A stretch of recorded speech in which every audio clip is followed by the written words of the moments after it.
What's up everybody, Brian Tong here, and you're here for one reason, the iPhone 12 Pro review. And this is an all new design, really just more of a retro modern design, but looks aren't everything. It's also about what's inside that counts. At least that's what my mama told me. Now, I won't be going through every single detail here, but I'll cover a lot, the big stuff that matters, and then the things that stuck out to me, because this is my own iPhone 12 Pro, well, this one is over here, that I bought with my own money like many of you have or will be doing. And I think it's important to know that I'm coming from an 11 Pro, a phone that I did not expect to be one of the best iPhones Apple has ever put out, with this triple lens camera system and its killer battery life before iOS 14. That's the perspective that I'm coming from with this review. So really, after the shine of day one and my bank account being over $1,000 lighter, let's just get into it. Now, whenever Apple does a design change, it's always gonna get the most attention right out of the gates. And fans of the iPhone 4 and 5, they're arguably really two of the best iPhones ever. They're gonna instantly recognize this metal frame sandwiched between two pieces of glass. I mean, it is gorgeous because what's old is new again, but the design is even tighter and has been really more refined from 10 years ago. And you got this shine to the frame, whether it's the new signature Pacific Blue, which looks really sexy, or my favorite color of choice, all gold everything. This thing is just a retro modern beauty. But once you pick it up in hand, I will have to say that it instantly felt different for me without those rounded edges at this size. It has these squared corners, and not only did it feel boxier, but you got that added surface area to the phone that makes it just wider to hold from an 11 Pro to a 12 Pro. So whether you're a person who doesn't use a case, or like most of us that do put a case on our phone, I'm gonna tell you, out of the gates, at least coming from an 11 Pro, it's just not as comfortable to hold. And look, I have about a 8-inch hand span. I measured it. The average male has a 7.6-inch hand span. The average female has a 6.8-inch hand span. So that's right, I'm just above average. And if you have similar or smaller hands than mine, I think you're gonna experience the same thing. Now, the 12 Pro screen is 0.3 inches larger than the 11 Pro. The larger screen size difference, though, doesn't make the 12 Pro wider at all, but just slightly taller. But again, it's the lack of those rounded corners that make this bulkier in hand. And I wouldn't bring this up just to nitpick about it, but I think that you'll instantly notice this too. If you've always used a Pro Max or the plus size option phones, hey, I think you're gonna be just fine because you like larger screen phones. But the iPhone 12 Pro here, look at this thing. This is arguably one of the best looking iPhones, I'm gonna say, ever made. This is just so refined now, but at the same time, it's not the most comfortable to hold, especially coming from an 11 Pro. And if you've been following me, you know that I really wanted the better camera in the 12 Pro Max, but I didn't like the idea that I'd have to go up to a larger size. And now that I hold the 12 Pro constantly, you know, especially even with the case, I just really can't see myself jumping to Pro Max now unless the camera just absolutely blows my mind. So we're gonna see what happens there.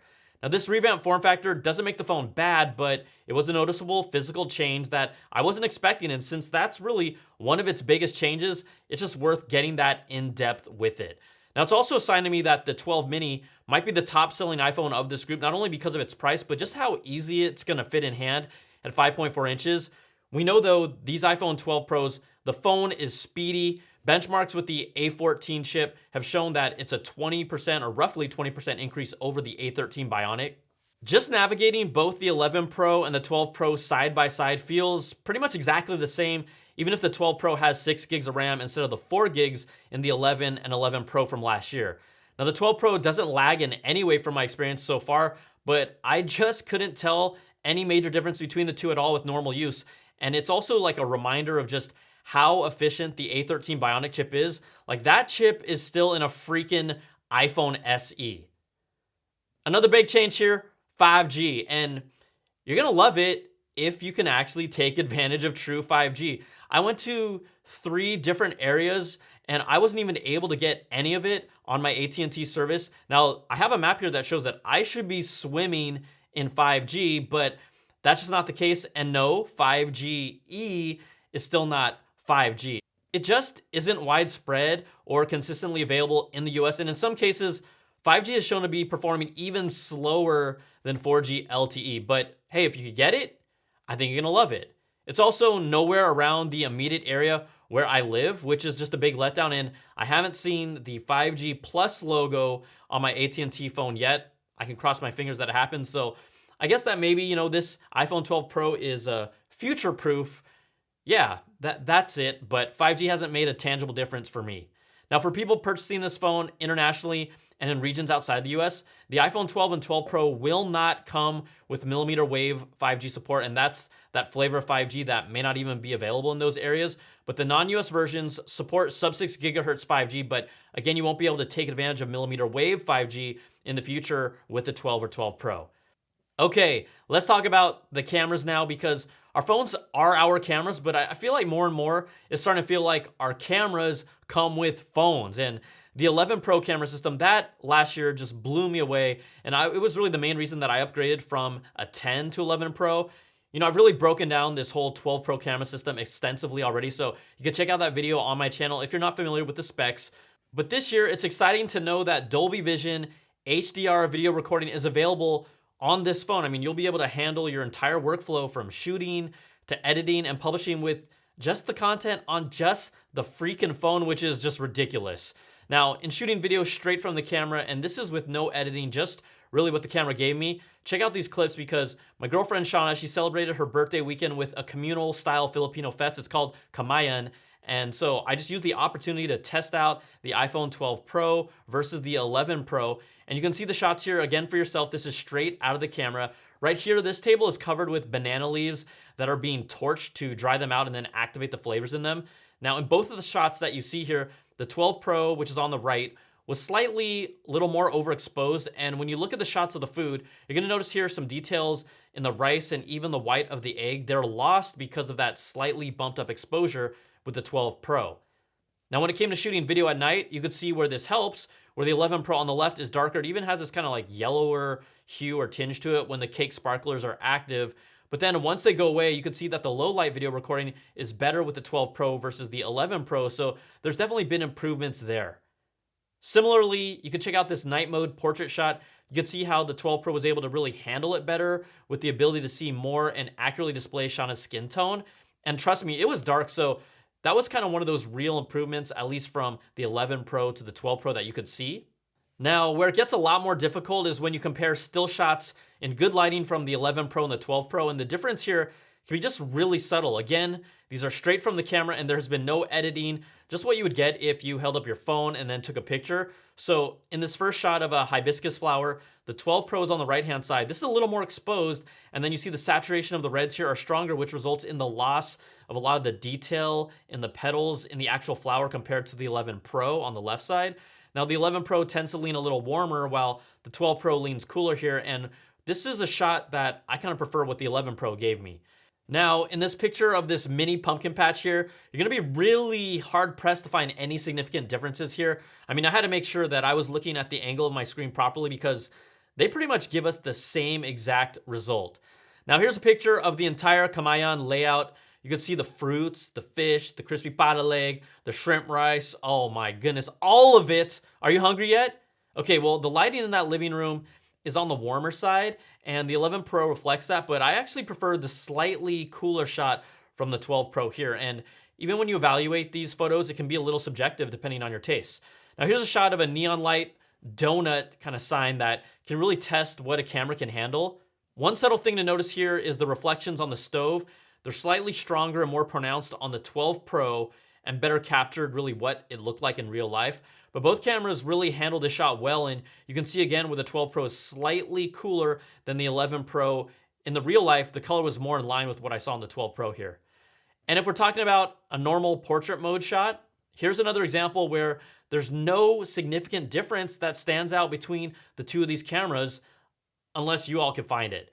Which then kind of brings me back to the point that if you're coming from an 11 Pro, one of the main reasons to do so might be because you're waiting to get the next camera, but you can see here, both cameras here, they just look stellar. And the 12 Pro, it does seem to kind of shoot with a slightly cooler color temperature for most of the time. And for stills and video, this is in both cases. But I think it's also, when you look at these cameras, a testament to just how freaking good the camera in the 11 Pro already is, where we just see like really slight differences. And for all the rest of you, whatever phone you have right now, I think you're gonna love this camera system if you're upgrading to the 12 Pro for the first time. But really the separation between the 11 Pro and the 12 Pro, it's just so slim, which really makes me even more curious about the camera sensor in the 12 Pro Max, because Apple told us its sensor is 47% larger and larger pixels increase the amount of light it can gather. Some of the night mode shots that they've been showing off, they are ridiculous, and I couldn't get any of those results like that with my 12 Pro, so I just wanna see if the 12 Pro Max can really pull that off. Plus, look, I'm not gonna forget about the LiDAR sensor, this little guy right here. We're still gonna have to wait and see how it can help us on a day-to-day basis. Night mode portraits are supposedly getting a boost, and we saw how with my picture examples, it was slightly brighter, but to me that kind of felt more like the camera sensor and not the LiDAR sensor in play to me. And it's great to have this new tech on a phone, but until it becomes an integral part of the iPhone experience, the verdict on LiDAR is still up in the air.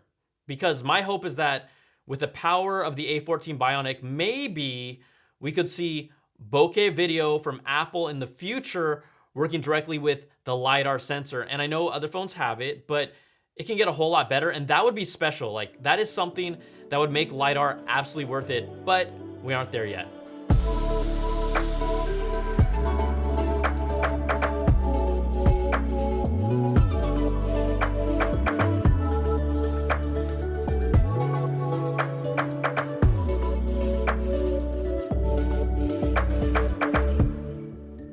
Now, we can't talk about this review without talking about MagSafe.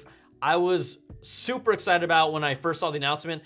I do think that I've calmed down some and I've been brought back down to earth a little bit, but MagSafe is absolutely gonna be a really key part of the iPhone moving forward, and it really just like lays down this path towards Apple one day, not anytime soon, but one day releasing a portless iPhone that can be charged with MagSafe. And you have to buy this charging cable for $39, and just to give you a comparison, here's an Apple Watch wireless charger, and then this is the MagSafe charger.